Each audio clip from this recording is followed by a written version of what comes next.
부활에 대한 설명, 무슨 이야기를 할 수 있는 다른 기회가 있으면 다시 말씀을 드리겠습니다. 그렇게 들어오신 예수는 제자들과 인사를 나눕니다. 그 인사가 평화가 너희와 함께 평화를 빕니다. 요한의 집에 갈 때 문 열고 들어가자마자 평화를 빕니다. 문을 열고 들어가시잖아요. 평화를 빕니다. 들어가실 때 뭐라도 좀 들고 들어가시면 좋겠는데 맨손으로 들어가면서 평화를 빕니다. 이렇게 좀 뭐라도 좀 하나씩 들고 가시면 좋겠습니다. 그래서 평화를 빕니다. 그러면 그 진짜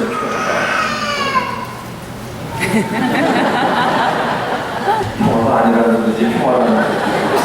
너는 왜 맨날 맨손으로 말만 조물조물 하느냐는 소리인지 잘 못 알아듣겠어요. 그런 얘기 같습니다.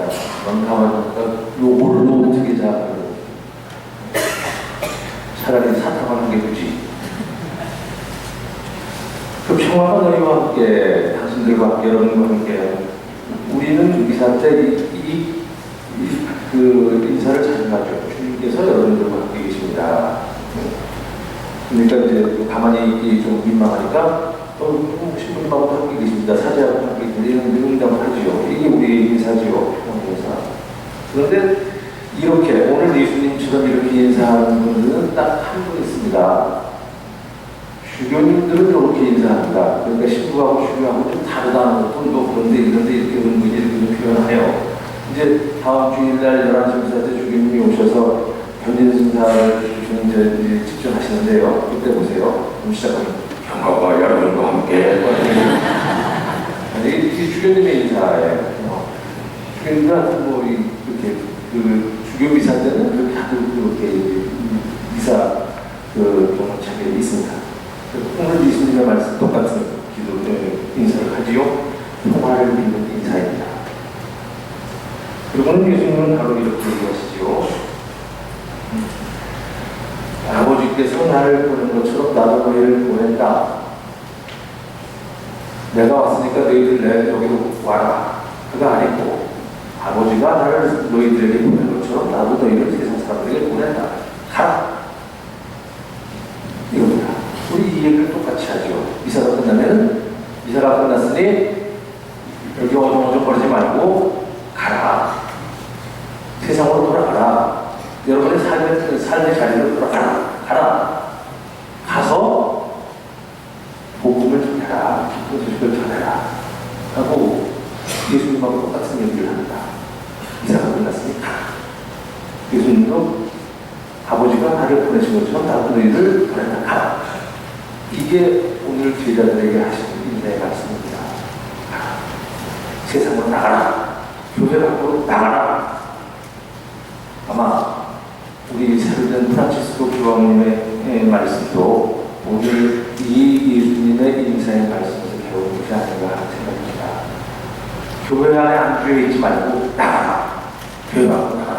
비록 거기가 이 진흙구덩이일지 몰라도, 그래서 그렇게 나간 우리 몸이 진흙으로 지게 될지 몰라도 그래도 거기로 나가라. 프란치스코 교황님도 오늘 예수님의 인사의 말씀에서 배워서 이러고 하십니다. 나가라. 근데 우리는 나가면 어쩐지 좀 자게 뭐에 걸리고 뭐에 좀 손에 걸리고 하고 어쩐지 뭘 잊어버리고 하고 이래서 우리를 제발 이 안에 좀 있게 해주십시오 하는 이런 은근한 바람이 있는데, 이거는 적어도 오늘 부활하신 예수님의 인사와는 반대가 되는 생각입니다. 그리고 예수님은 계속합니다. 이제 제자들에게 숨을 불어넣어서 이렇게 말씀을 하고 나서 예수는 제자들에게 숨을 불어넣습니다. 밥 금방 먹고 담배 금방 피고 술 금방 먹고 훅 하면 누가 좋아하겠습니까? 별로 안 좋아하겠죠. 아무튼 이 숨, 이거입니다. 오늘 예수의 숨, 제가 좀 소화하는 인수의 숨입니다.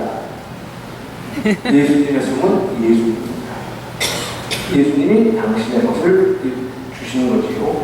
이거를 푹 숨을 불어넣으면서 성령을 받으라고 말씀하십니다. 이거는 조금 생각해 볼 필요가 있습니다. 누가 그렇게 우리 분단하고 어떤 분들이 참 친절하게도 저기 미사에 들어오는 입구에 오늘 성령 강림 대축이라고 성령의 은사, 보통 성령의 은사를 선물, 은혜의 은사를 7가지로 보지요. 무엇이나 그런 게 있습니다. 아무튼 그런 게 있어요. 7가지의 은사를 합니다. 이 7가지에서는 하나씩을 차차차 써가지고 이거 하나씩 가져가십시오. 뭐 이런 이거 보면 또 좀 재밌기도 하고 그런 거 놀이 중에 하나예요. 이게. 그런 성령이 당신이 주머니에 가지고 계신 무슨 선물, 아주 좋은 것, 이것을 하나씩 주는 이것을 우리는 성령 강림 때는 생각하게 말해주고 그걸 비유줘요. 이렇게 성령께서 당신의 은혜를, 은사를 우리에게 주십시오. 근데 그 은사를 기다리고 내게 7가지입니다. 그래서 뭐 두려워, 마음의 기영, 무슨 뭐 이런 거 여러 가지 있습니다. 근데 오늘 예수님이 주의 숨을 불어넣으시면서 내가 받으라고 하는 성령은 예수의 숨입니다.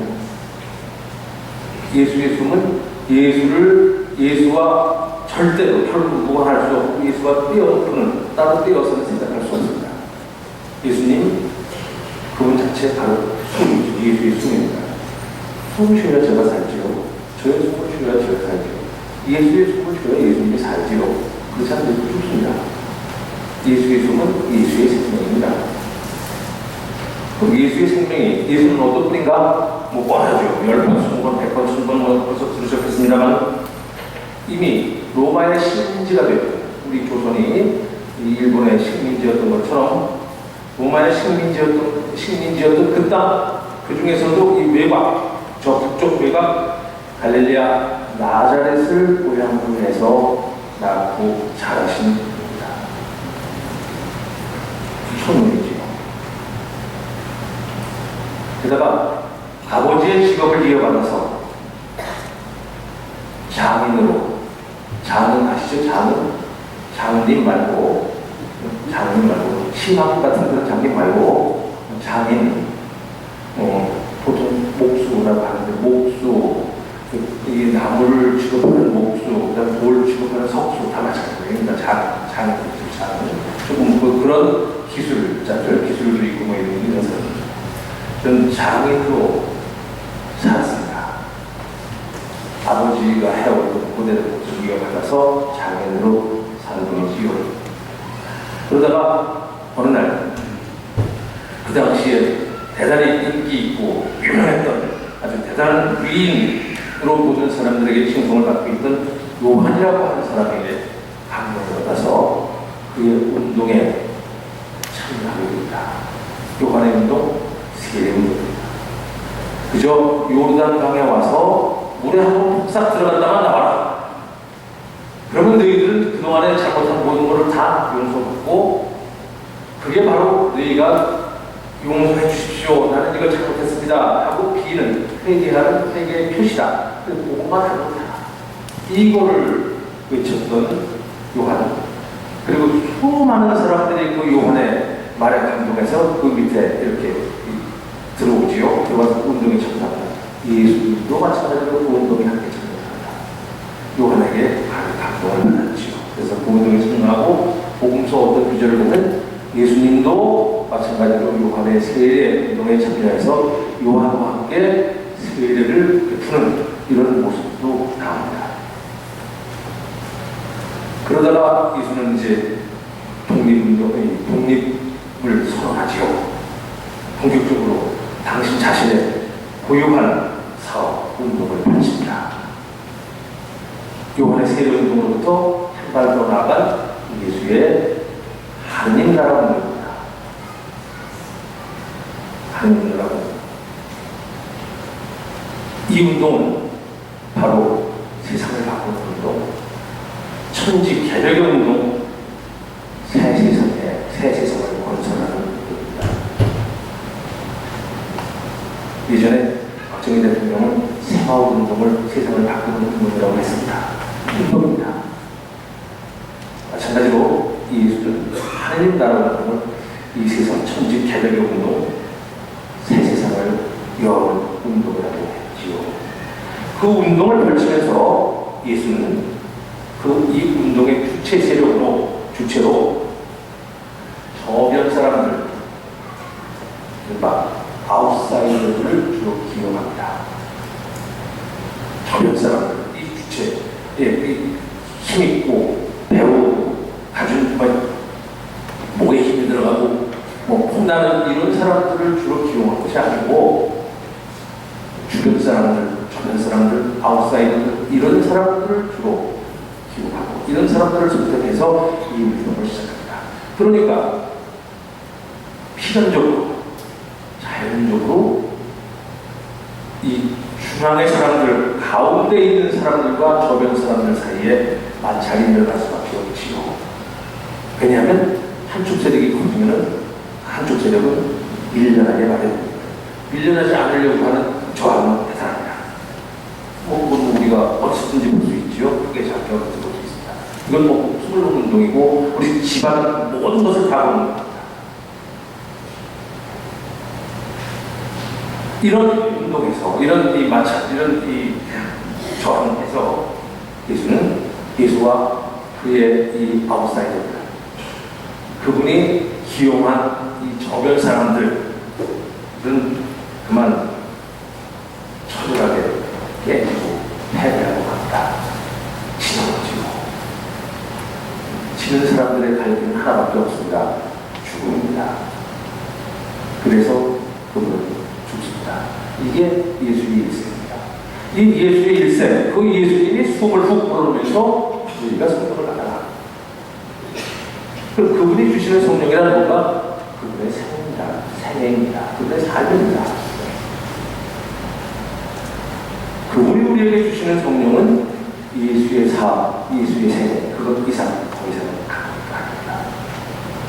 우리가 성령을 받는다는 것은 그러니까 예수의 삶, 예수의 생애를 그대로 받아들인다는 것이죠.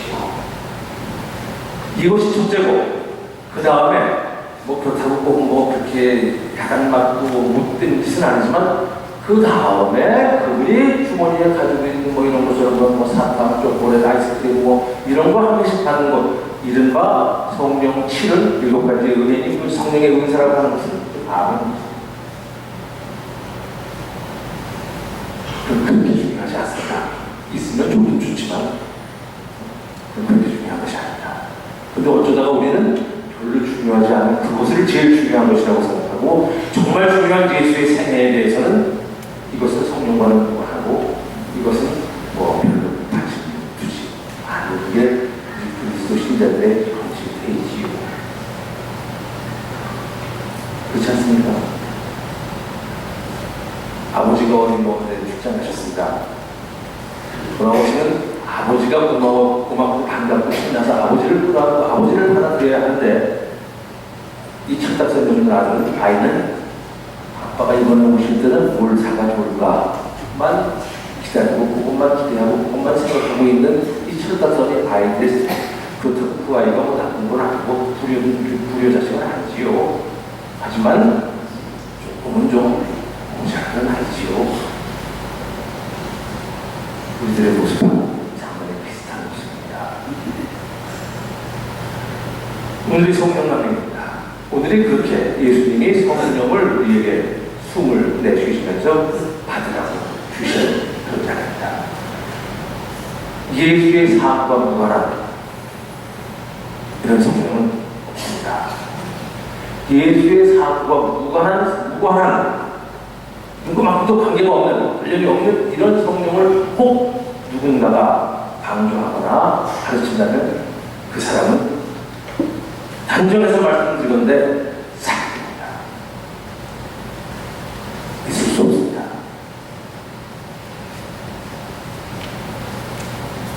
많은 사기꾼들이 예수를 사칭해서 성령을 팔았지요.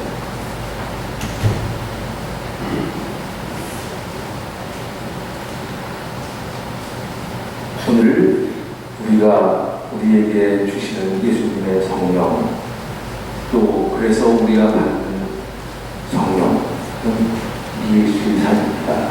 그 예수의 삶이 옳은 삶이었다고 하느님이 인정하셨고 하느님이 인정하셨고 그래서 죽어서 없어져서는 안 된다고 그래서 앞으로 자손 대대로 세상 마칠 때까지 사는 우리와 함께 하나가 돼서 오래오래 세상 마칠 때까지 계속해서 사실 수 있도록 만드는 것이 그렇게 해주신 것이 그게 바로 예수의 부활 사건입니다.